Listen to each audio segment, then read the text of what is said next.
Good afternoon. I'm Jay Scott, editor of ASHRAE Journal. Thank you for joining us for today's webinar, part of the Journal Supplier Webinar Series, which provides information to readers and others about technology for industry professionals. ASHRAE does not review supplier webinar presentations. Today's presentation from Vortisand is choosing the right filtration system will help maximize your cooling tower efficiencies. Today's presenter is Michael Ditton. As the Vortisand product specialist, Mike is responsible for Vortisand's high-efficiency microsand filtration technology in both the commercial, HVAC, and industrial markets. Having worked for numerous water technology companies, Mike has led energy and resource recovery projects throughout the U.S. Mike holds a Master of Science in Innovation Management from Brown University and a Bachelor of Science in Chemical Engineering from the University of Massachusetts Amherst. And now we turn the presentation over to Mike. Thank you. Thank you. Good afternoon, everybody. My name is Mike Ditton. Thank you for joining us today on today's webinar. We'll be speaking about choosing the right filtration system will help maximize your cooling tower efficiency.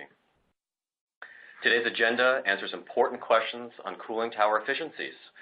We'll talk about some of the negative impacts total suspended solids can have on your chillers as well as water loop systems. We'll review some of the key trends and drivers focusing on the usage of side stream filtration systems. We'll then go into detail in water quality. We'll explore the difference between total suspended solids and particle size and the relationship with fouling and then heat transfer in your cooling loops. We'll then evaluate all the different technologies on the market and address how to select the right filtration solution for your application. And then lastly, we'll finish with some case studies talking about where certain technologies have been installed. How many of you have seen something like this in your facility?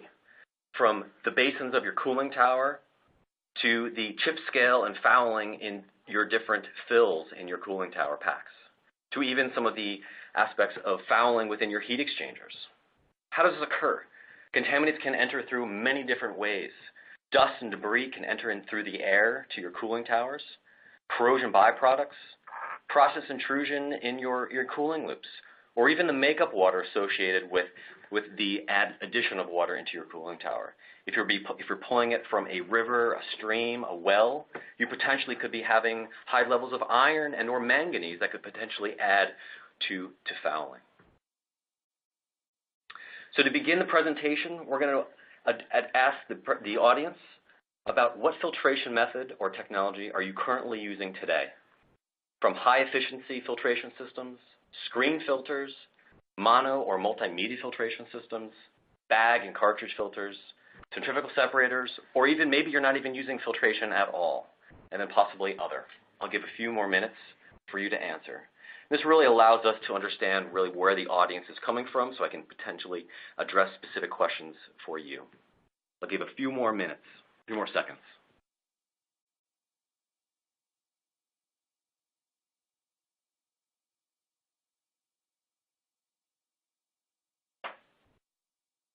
Okay, results are in. It looks like high efficiency filtration systems are at 13.8%, but it looks like the majority of the audience is using centrifugal separators and also no filtration at all. So this is really a great analysis to understand how filtration and or other technologies are utilized. To continue, with the move towards high-efficiency fill in cooling towers, TSS can be devastating to this type of environment. As the industry moves towards more and more finer tolerances between the fill, the addition of fouling can be drastically difficult to manage and deal with, leading to drastic expenses in terms of cleaning and so forth. Cooling towers are air scrubbers. All that dust, debris, bacteria can all enter your cooling system and deposit on those very, very fine tolerance materials. Not only in your fill, but also fouling can occur in your heat exchangers. Heat exchangers are the one location where there's a tremendous amount of heat, and as biological activity adds to the surfaces, colonization occurs of that microbiome, and potentially underposit corrosion can occur, leading to the loss of your asset life or potentially additional frequencies of heat exchanger cleanings. So how does the industry mitigate some of these issues? Well, prevention is a multi-pronged effort. Prevention, reduction. You need to work with your chemical provider. Your chemical provider is the one individual that's going to be the most knowledgeable about your site-specific water and environment. So working with them to control scale, corrosion, microbiome is all part of your water treatment system prevention. While working with those, understanding all those different aspects, you have the ability to reduce and prevent Legionella outbreaks. And additionally to controlling scale and microbiome, you also need to look about your makeup water. What's the source of your makeup water? Is it coming from a well? Is it coming from a river and so forth? You need to understand as much as you can about that water source makeup. And then from a reduction perspective, traditional in the industry, we currently are utilizing cooling tower blowdown, basically purging the system of contaminants and particulates. Yet, what does that do? That reduces the cycles of concentration, adding to operational costs, chemicals, and so forth. A new technique into the design is the use of side stream filtration, basically a slipstream of your recirculation loop to basically address filtration in a smaller percentage of the circulation system. Now, this isn't always enough. Fouling mitigation through cleanouts and pressure treating is not only expensive, but from a health and safety perspective, this could add to risk due to your operator safety and health, potentially exposing your staff to Legionella. So we talked a little bit about heat transfer efficiencies in terms of industry challenges. We talked about as biofouling occur, colonization occur, you could potentially form underdeposit corrosion, leading to reduction of your assets. Maintenance and labor cleaning. As that biofouling and that scale occurs in your tower fill, you potentially need to bring down your system for costly and high labor-intensive cleaning. Additionally, chemical and makeup water costs. As you purge your system through frequent blowdowns, you're going to be wasting water that you potentially treated, and you're going to be wasted those costly chemicals that you bought. And then lastly, operator health and safety needs to be addressed when you're looking at high-risk Legionella regions. So work with your chemical provider, come up with a Legionella risk assessment program, and address the needs at your site. To understand more in detail about all these industry challenges and to sum up them specifically, we need to look at water quality in greater detail. Again, work with your chemical provider.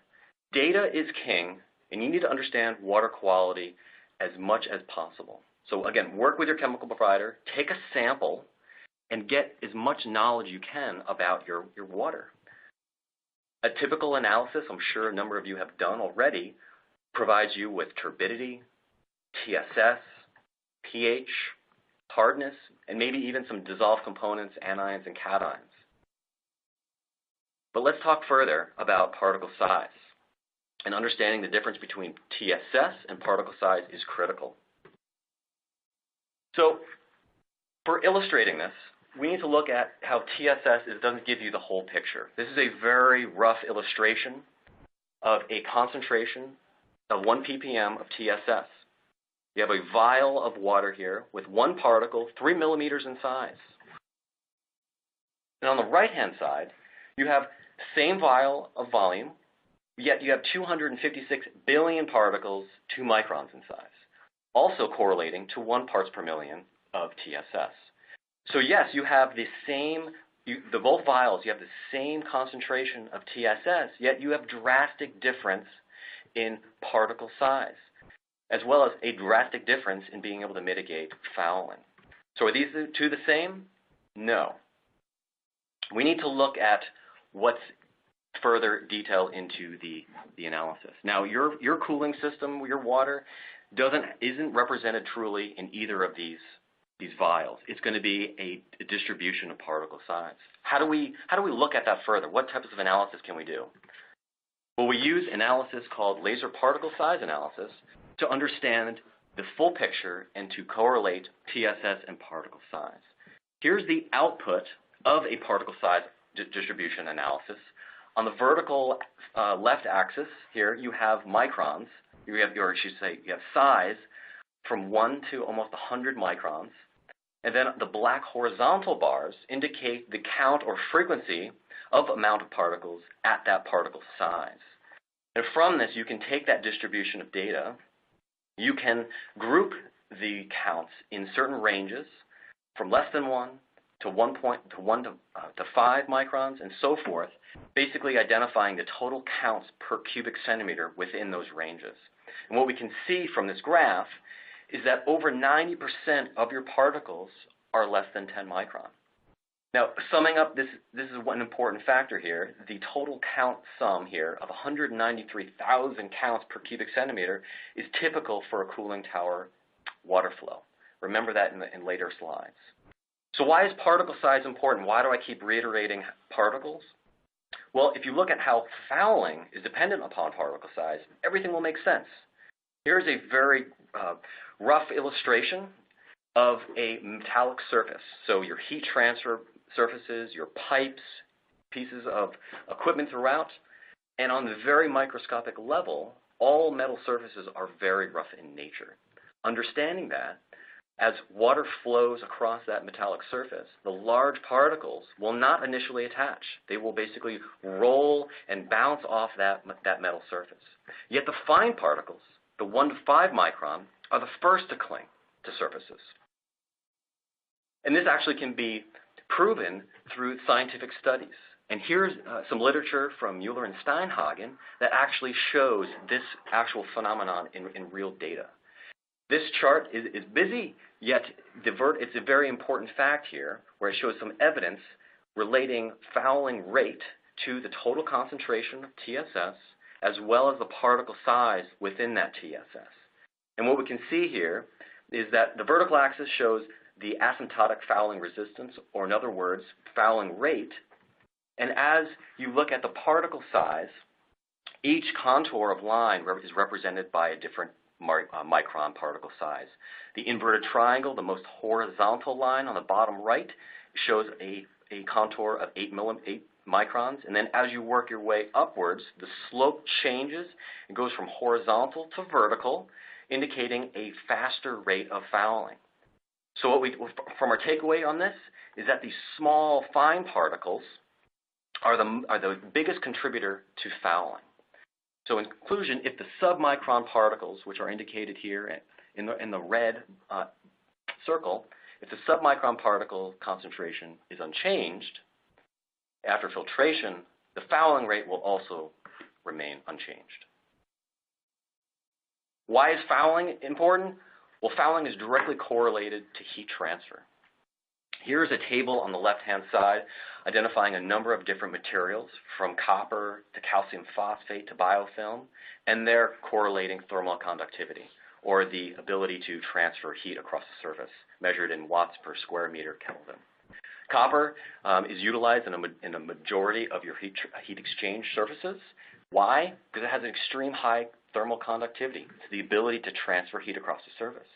Yet as you drop in materials within that table, you can see biofilm has the lowest thermal conductivity, 0.63 watts per square meter Kelvin, a drastic reduction versus copper. So as biofilm actually accumulates on your wetted surfaces, you have this material that starts to build up that actually creates an insulative effect, reducing your ability for heat transfer. And for every thousandth of an inch, it's been proven that it adds an additional 10% of energy increase that you would require to maintain your chilled water loop set point. Now, fine particles will promote biological growth, as we said earlier. And you need to look at this from a cycle. Fouling is a vicious cycle. If you look at how contaminants enter the system, as I spoke earlier, airborne contaminants can contain dust, debris, You need to look up your makeup water. That might contain some high levels of iron and manganese and other dissolved components. Or even process leaks. Those contaminants enter your water system. The fine particulates, those 1 to 5 microns that we talked earlier, the first to adhere to those wet surfaces, condensers, your piping, your heat exchangers. As those particles continue, their heat is exposed, nutrients are combined, you have the perfect interaction, you have the perfect storm for growth and colonization of microbiology. As that microbiology grows, the operator of the cooling tower needs to take action. And working with your chemical provider, you will utilize different oxidation chemicals, biocides, to basically reduce the amount of biological activity. But by doing so, you actually disrupt and disperse the actual carbon, the dead cells that potentially will cycle back to the fine particulates for the adhesion to the wetted surfaces, basically continuing that cycle. But we need to break this vicious cycle, and we need to remove the contaminants from the water loops. Now, if we want to remove contaminants, we need to understand how to remove them. And you need to understand the difference between removal by weight and removal by count. This is very important. So again, here's an output or report from a particle size distribution analysis, again showing the different micron ranges from less than 1, 1 to 5, 5 to 15, and the corresponding total counts. But here you can actually see that the majority of the particles are the majority of the particles are actually within that small fine particulate range, that less than 10 micron range. Yet if you look at the same sample from a mass perspective, you can see that the majority of the mass, over 80% of the mass, is comprised of particles that are greater than 15 microns in size. So here you have a water sample, and the majority of your particles are fine particles, yet the majority of your mass are composed on the large particles. This is very important because when you choose a technology that claims you can remove 90% by weight, things get interesting. So here's another example, a 10 parts per million TSS water sample with varying degrees of particle size and distribution. And if you use a technology to remove 90% by weight, you'll be removing the majority of the mass. And you'll be left with the majority of those fine particulates that correlate to fouling and then increased heat loss. Very important. In summary, fine particulates less than 10 micron are one of the largest contributors to fouling. In general, 90% of the particles in a cooling tower are less than 10 micron. And that fouling layer, those particles that first start to adhere to those surfaces are in that 1 to 5 micron range. And then lastly, for every thousandth of an inch increase in fouling represents a 10% increase in power. So understanding how particulates are relating to fouling and heat transfer, and understanding the difference between mass removal versus count removal, now we can then start to look at filtration technologies. There are a number of technologies available on the market today, from high efficiency filtration systems, screen filters, traditional media filtration systems, bag and cartridge filters, as well as centrifugal separators. And here are some images to show some of the different technologies. Now, before we select a technology, you should look at how a technology's capability relates to the particulates that are involved in our environment, not just the water, but also the air environment. So here is a nice chart that shows different particulates, which are the blue bars on the top half of the chart, relating to the micron size of those particulates. The top left here, you see atmospheric dust that ranges anywhere from 0.1 all the way up to over 10 microns, versus pollen, 10 micron to almost 100 micron. Even the human hair has a range of sizes from 50 micron all the way up to 200 micron, potentially.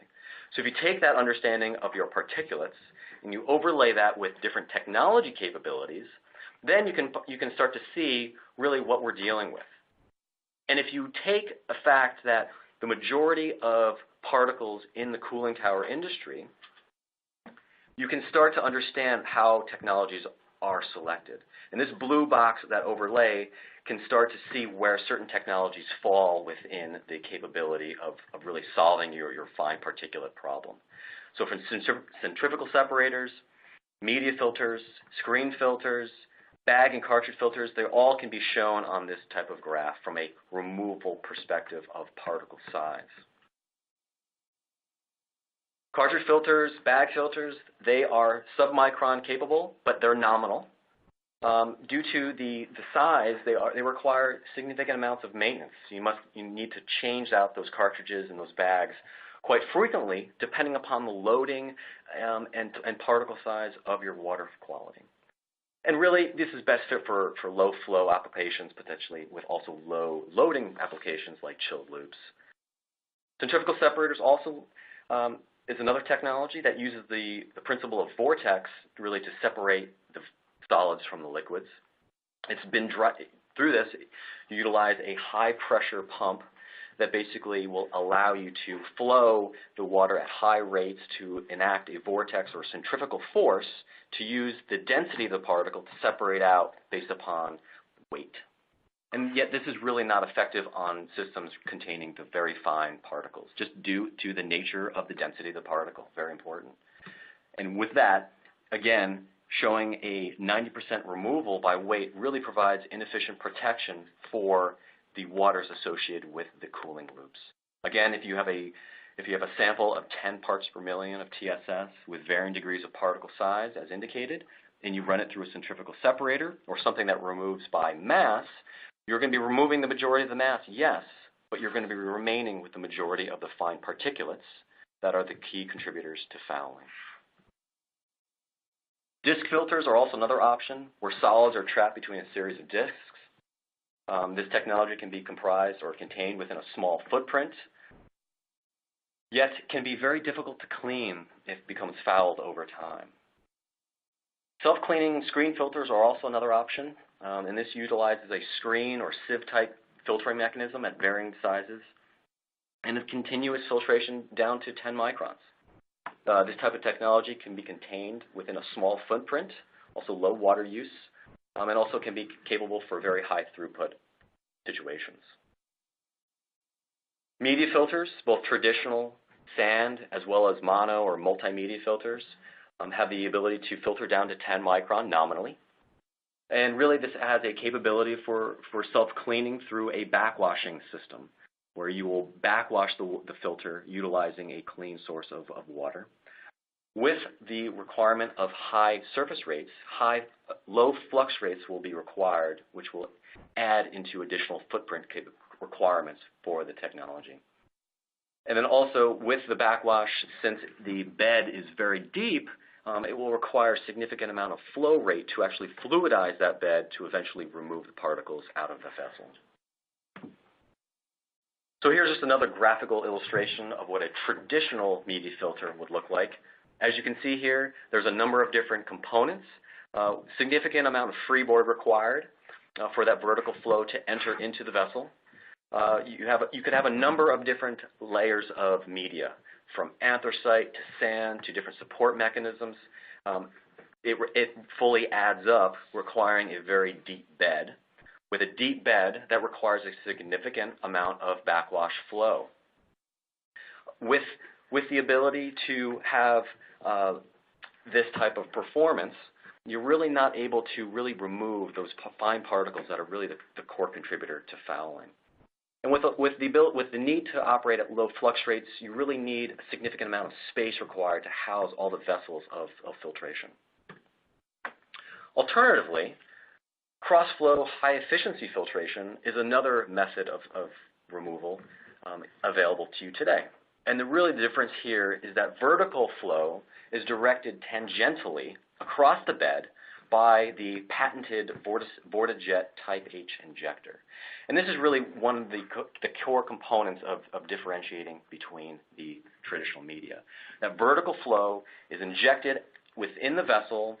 That flow is then changed into a cross flow or tangential flow across the top layer of the media.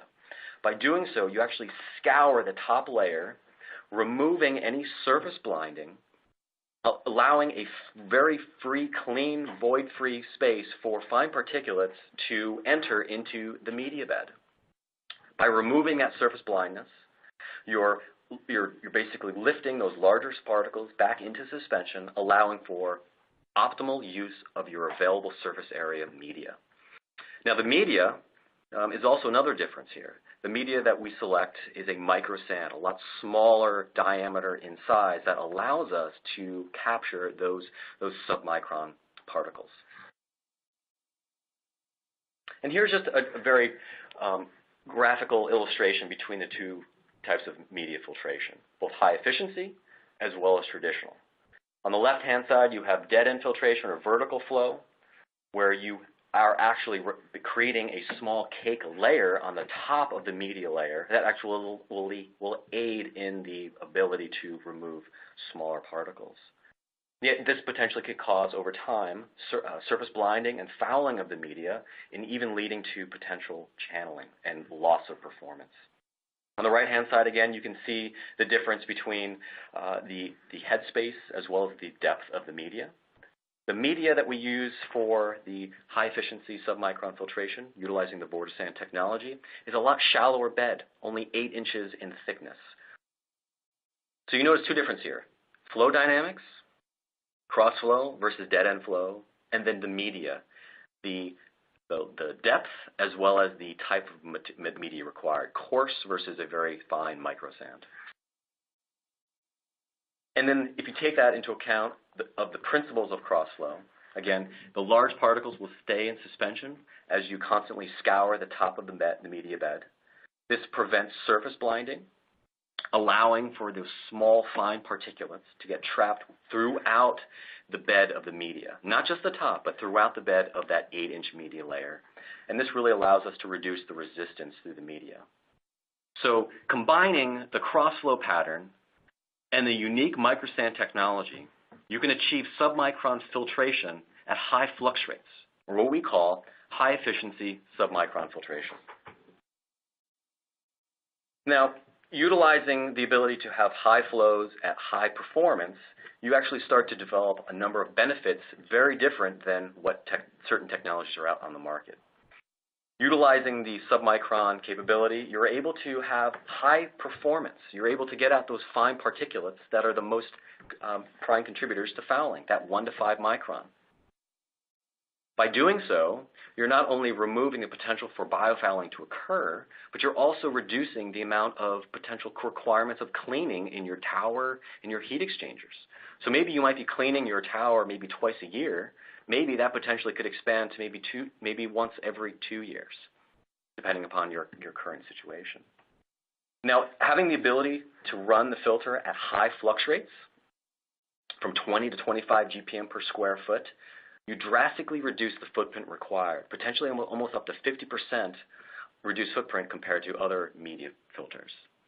And with a shallower bed and with the current flow dynamics, we're able to have up to 50% reduction in backwash water usage, again, compared to traditional media.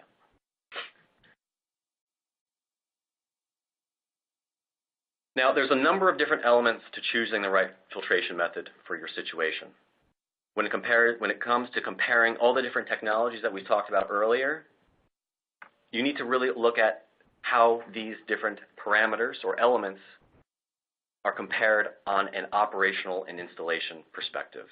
You need to be critical. Every technology comparison element here on the right-hand side, from submicron to self-cleaning to footprint to maintenance to electrical requirements, you all need to evaluate. You need to evaluate every technology based upon them. But if you look at it from a higher level of an operational installation parameters, you need to be critical. Footprint, from a footprint perspective, I know a number of you probably are not building new buildings. You're probably dealing with an existing facility, a utility room that has been around for a number of years that has a very limited footprint to expand your capacity. So from an opportunity cost perspective, not having to build new can be drastically important for your decision-making process. And then also from a performance perspective, from a submicron performance perspective, the top line, removing fine particulates will assist with reducing your biofouling capability. Reducing your tower cleaning frequencies will also help you restore heat transfer on your fill, as well as your other heat transfer surfaces and exchangers. So not all these elements are weighted the same. You need to look at the system as a whole. And if you make a decision based upon a life cycle cost perspective or a return on investment, this will naturally highlight the key elements into your decision. We can work with you on identifying what your site-specific needs are and identifying which one of these elements are most important to your facility. So we talked a lot about particle size. We talked a lot about how biofouling is related to heat transfer and cleanings associated. Yet, where do you start? How do you start making an improvement in your facility? Well, here's a quick checklist that we've utilized in the past that has been very successful. Working with your chemical provider, again, is paramount. And the more data you have, the more knowledge you have about your water quality, the easier it is going to be able to design a solution for your needs. There's a number of different analytical tests that can be performed. Again, particle size distribution definitely needs to be one of your key analytical tests to collect. You need to understand total suspended solids. Dissolved metals. This is very important when you have a makeup water issue. Now, not only can you be having a side stream filtration technology installed, but also you might your core issue might be related to your makeup water. Maybe the river or the lake or even the well might have a tremendous amount of TSS or even dissolved metals. I know there's some situations where iron could be a huge issue when pulling from a well, and you need to know the difference is if that iron is dissolved versus particulate form. There's a number of different forms of iron that you need to understand more in depth so you can choose the right technology for you. And then also oil and grease. Oil and grease is not going to be good for any filtration technologies out there, so you want to make sure that you are having a process that limits the amount of oil and grease present. So not just from an analytical test perspective, but you also need to collect some site-specific data. This will really allow you to enhance the design associated with filtration at your site. From your system volume in gallons, identifying the difference between your condensate loop volume versus your chilled loop volume, understanding where you are currently in your cycles of concentration, your chiller tons, and then also really understanding where your water is coming from that you're constantly adding to your system. And then lastly, if you decide to choose some type of media filtration, you need to have a clean source of water for backwash. That's very important. You don't want to be adding more components into your media that is just going to contaminate it further. Again, as we spoke earlier, particle size is paramount. Get a particle size analysis done. This will make your life so much easier when identifying a certain technology for your needs. Lastly, we're going to get into some case studies here on where the Vortisand high-efficiency submicron filtration was installed. We dealt with a customer at a medical center where they were going through a project at their central utility plant, almost 31,000 square feet plant, quite large, where they had 4 cooling towers, each at 1,000 tons each, recirculation flow of 3,000 gallons per minute, and this customer back in 2015 wanted to basically convert from centrifugal separators to something different because 95% of their system water TSS was smaller than 5 microns. What was placed into the situation was a Vortisand unit in the side stream. Now we haven't talked about side stream yet, so let's talk about that a little bit in detail.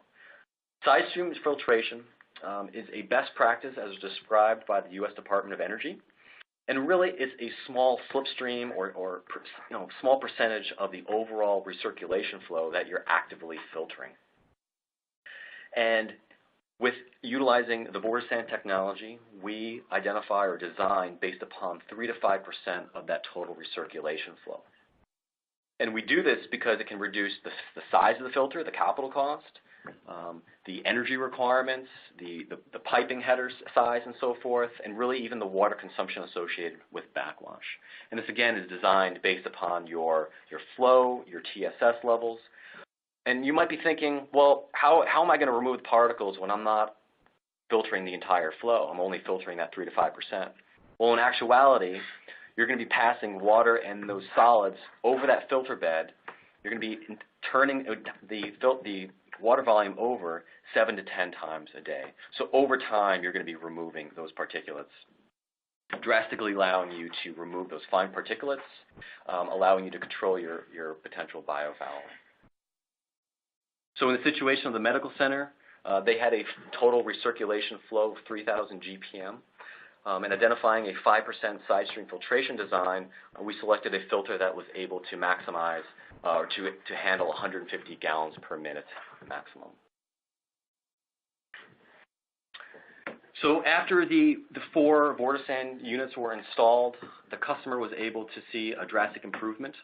And just after 60 days of replacing their centrifugal separators with the Vortisand high efficiency submicron filtration, they were able to see a 90% removal of particles less than 5 micron. Here's some of the data that we were able to collect during the installation and operation of that facility. The table on the bottom left-hand side here actually represents the initial startup when there were still centrifugal separators still active in the system. And you can see here you have 3 different bins of particle size, less than 1, 1 to 5, and 5 to 15. And you're adding all those total counts per cc up, you have over 700,000 counts per cc. And all the way into the right, just after 60 days of operating the Vortisand at the facility, you were able to see almost a 90% reduction in particle counts of less than 5 micron. So you went from over 700,000 counts per cc to just over 6,000 counts per cc. A dramatic improvement, eliminating the fine particles or drastically removing the fine particles that were the prime contributors to fouling. Additionally, the technology was also installed at an international airport at their central utility plant, where they had a 60,000 gallon per minute condenser water recirculation rate on their cooling tower. And then back in 2014, at this customer site, water samples were collected and analyzed, and particle size distribution analysis identified that 95% of all of the TSS was smaller than 5 micron, ultimately leading to additional fouling. So a high-efficiency microsand filter was installed at this facility, utilizing, again, 5% side stream design. And this was allowed the customer to reduce the total counts to less than 20,000 counts per cc and achieve a turbidity of less than 2 NTUs, a drastic improvement. In summary, fine filtration is a crucial component in keeping your system operating efficiently. As we spoke about earlier, 90% of particles found in cooling systems are less than 10 micron. And when looking at a technology to solve your fouling issues, you need to understand that removal by weight provides inefficient filtration. Focus should be placed on particle count removal. And lastly, an efficient process can help improve your organization's bottom line. This time, we will take questions. I wanted to thank